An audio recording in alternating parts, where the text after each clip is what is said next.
I suppose many of you know about the parking issues and stuff that have been going around here at Ohlone College. Well, there are some rules here, and they are here for a reason. Of course, I went to talk to Officer Ben Peralta from Campus Security just a few days ago, and he said that these rules are not enforced by the security, they're enforced by the Board of Trustees. So, here's what's going on here.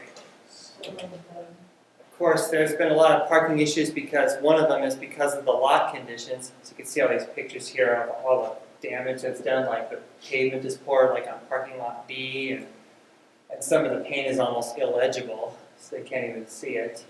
Like, for example, the staff lot B would be a good example. I'll show you that in a little bit. First of all, of course, there are always, there's also causing confusion too, not just because of the damage, but also some are getting confused on where they don't understand the policies here. And here's an aerial view of the of parking lot K. That's one of the most illegible lots. It has a few bumps and all, but over here you can see some of the lines of the stalls, but the other ones you can barely even see them. But right now it's worse than it was a few years ago when this picture was taken, of course. So, here's another one. This is the staff lot B I was telling you about. Of course, there's all these, like some of the stuff, like it looks like some parts of it has been repaved, but obviously it hasn't.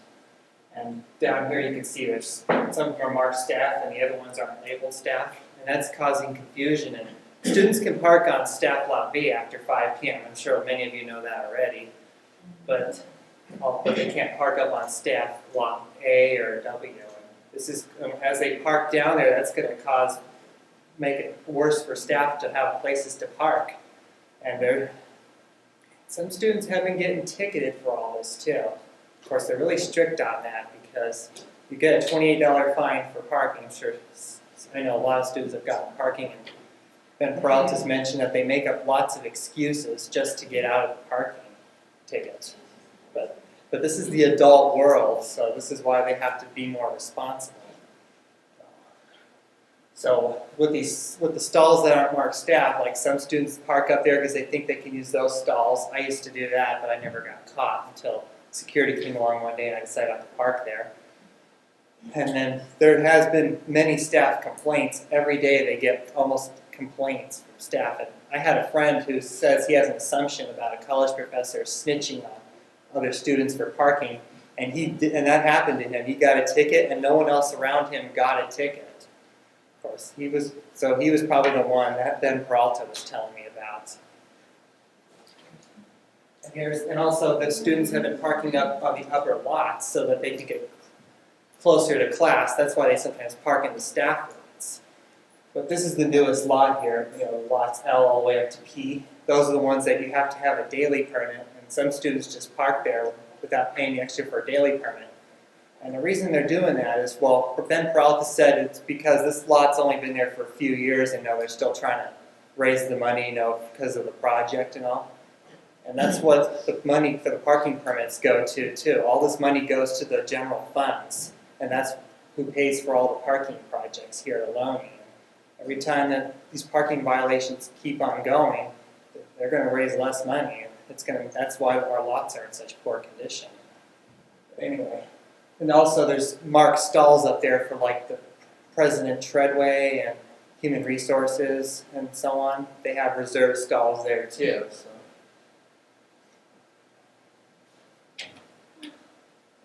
Of course, I mentioned the students when they park in the restricted lots, this makes it harder for staff to park.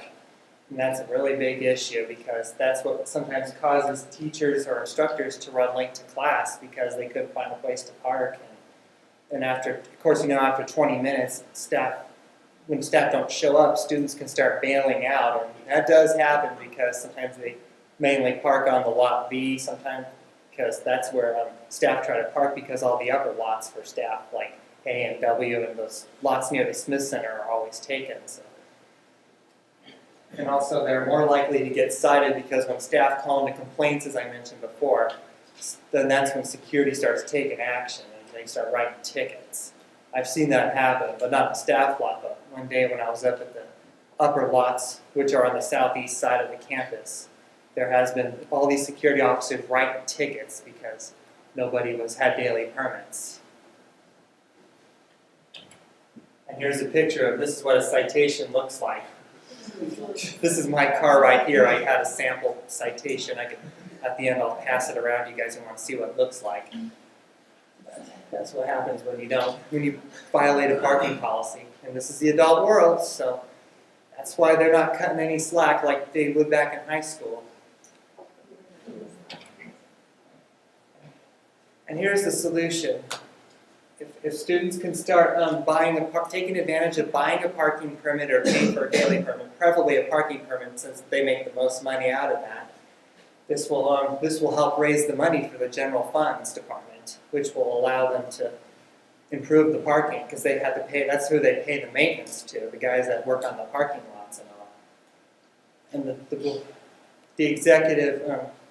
The Dean of Executive Business Services, her name is Joanne Schultz. She's the one that has all the background about the parking lots and all, if you're interested in knowing about it. And also, it will help when students start parking where they're supposed to, like on the C or D lots and so on. It's also good for their health too, because it can prepare them mentally. That was said by Ben Peralta. So you can get mentally prepared for your classes, especially if you have a test coming up, so you can start thinking about what you got to do as soon as you get to class. It gives you plenty of time. And plus, it's good for your health with exercise, because there's like over 100 stairs. Ben Peralta said he's counted 120, but there could be more than that depending where your class is. So this would be a good advantage for you to get some easy exercise, which is parking down where you're supposed to and just hiking up those stairs or up the hill or wherever. And if you guys take advantage of that, then the maintenance can start redoing the lots. Because I was watching a Lowy Network News one time, and Deanna Walston was saying that most of this money is going towards improving the parking lots and fixing up the damages on that and so on. And it would fix up the holes. See, that's a picture of parking lot D on the top right. That's like a pothole. Sometimes cars hit those, and those are a safety hazard. And a parking lot D, the paint is more legible, but the lot needs to be redone because it's all cracked up and it can start creating bumps and all.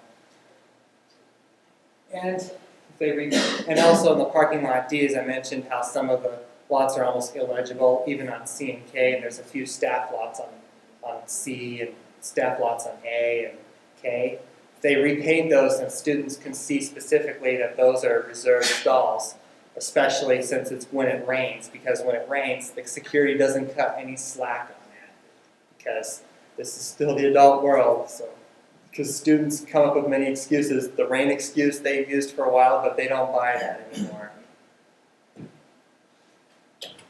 So I would take advantage of that. The visualization is if you can take advantage of this parking, then your teachers will start showing up to class on time, and you won't have to miss out on anything in class in case you guys had to bail out early. So to take action, which can be if you need information about the parking lots, you can go to the Alumni's website and go under security with parking. And if you have any feedback or suggestions, you can email them to security, like Ben Peralta. His email address should be right down here on the bottom floor, but you can actually notify security or talk to Ben Peralta or anyone from security, and they always try to respond to your feedback, and they'll notify they'll make sure the board of trustees are aware of this. So I would take advantage of it.